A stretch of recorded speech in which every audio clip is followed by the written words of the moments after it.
मित्रों, स्वागत है आपका हमारे YouTube चैनल एसएस महावचन पे। आज हम बात करते हैं किसने बचाए पांडवों के प्राण। महाभारत का युद्ध महाविनाशकारी युद्ध था। यह युद्ध कौरव और पांडवों के बीच लड़ा गया, जिसमें कौरवों के पास पांडवों की तुलना में कहीं अधिक मजबूत सेना थी। इसके बावजूद भी कौरवों की पराजय हुई।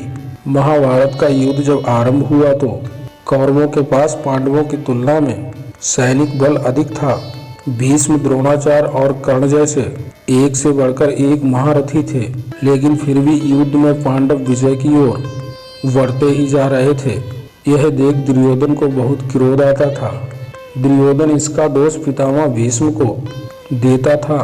दुर्योधन ये उन पर दोषारोपण करता है कि वे पांडवों से अधिक प्रेम करते हैं, जिस कारण वे जानबूझकर युद्ध का संचालन अच्छे ढंग से नहीं कर रहे हैं, जिसके चलते कौरवों की सेना को युद्ध में हर दिन नुकसान उठाना पड़ रहा है। दुर्योधन की इन बातों को सुनकर भीष्म को अच्छा नहीं लगता है, क्योंकि कोई उनकी निष्ठा पर प्रश्न उठाए ये उन्हें बिल्कुल बर्दाश्त नहीं था। जब उनसे नहीं रहा गया तो भीष्म ने दुर्योधन को तर्कस से 5 स्वर्ण तीर निकालकर मंत्रों का उच्चारण करके उन्हें आमंत्रित करते हैं।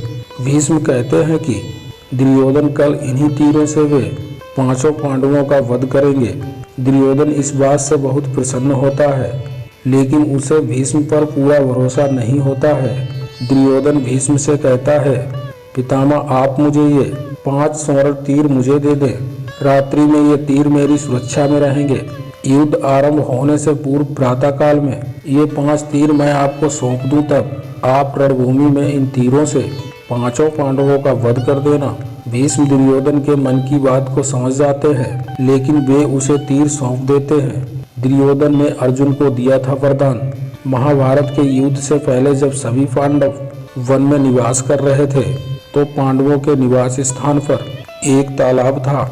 इस तालाब में दुर्योधन कभी कभी स्नान करने आता था।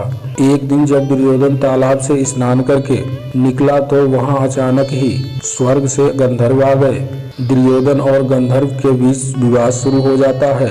दुर्योधन गंधर्व से पराजित हो जाता है और दुर्योधन को वे बंदी बना लेते हैं। यह बात किसी तरह से अर्जुन को पता चल जाती है और वे दुर्योधन को मुक्त कराने के लिए गंधर्व से युद्ध करते हैं और दुर्योधन को मुक्त करा लेते हैं। इस पर दुर्योधन अर्जुन के प्रति अपनी प्रतिज्ञा व्यक्तित्व करता है और इसी के साथ दुर्योधन अर्जुन को वरदान मांगने को कहता है, लेकिन अर्जुन कहते हैं कि वे समय आने पर अवश्य ही वो कोई वरदान मांग लेंगे। श्री कृष्ण को तीरों के बारे में हो जाती है खबर। पितामह भीष्म के आमंत्रित तीरों की जानकारी श्री कृष्ण को उनके गुप्तचरों से हो जाती है। तब वे पांडवों की सुरक्षा के लिए अर्जुन को उस वरदान की याद दिलाते हैं, जो दुर्योधन के प्राण बचाने पर उसने मांगने के लिए कहा था।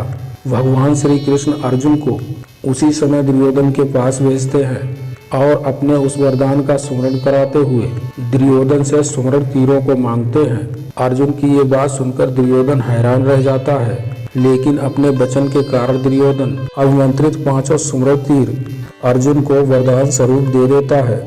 इस तरह से पांडवों की जान बच जाती है। दुर्योधन भीष्म से दोबारा मांगता है तीर। सभी तीर देने के बाद दुर्योधन रात में ही पितामह भीष्म के शिविर में जाता है और पूरी बात बताते हुए दोबारा तीरों को आमंत्रित करने के लिए कहता है, लेकिन भीष्म ऐसा करने से मना कर देते हैं और कहते हैं वे सिर्फ एक बार ही तीरों को आमंत्रित कर सकते हैं। इस पर दुर्योधन निराश होकर वापस लौट जाता है। मित्रों, मैं आशा करता हूँ आज की वीडियो आपको पसंद आई होगी। अगर पसंद आई हो तो चैनल को सब्सक्राइब जरूर कर लें और घंटे को दबाकर ऑल पर सिलेक्ट कर लें, ताकि ऐसी नोटिफिकेशन आप तक पहुँचती रहे। और वीडियो को लाइक करके नीचे दिए गए कमेंट बॉक्स में अपना सुझाव जरूर लिखें। आज के लिए इतना ही मित्रों, मिलते हैं फिर आने वाली वीडियो में। जय श्री राम।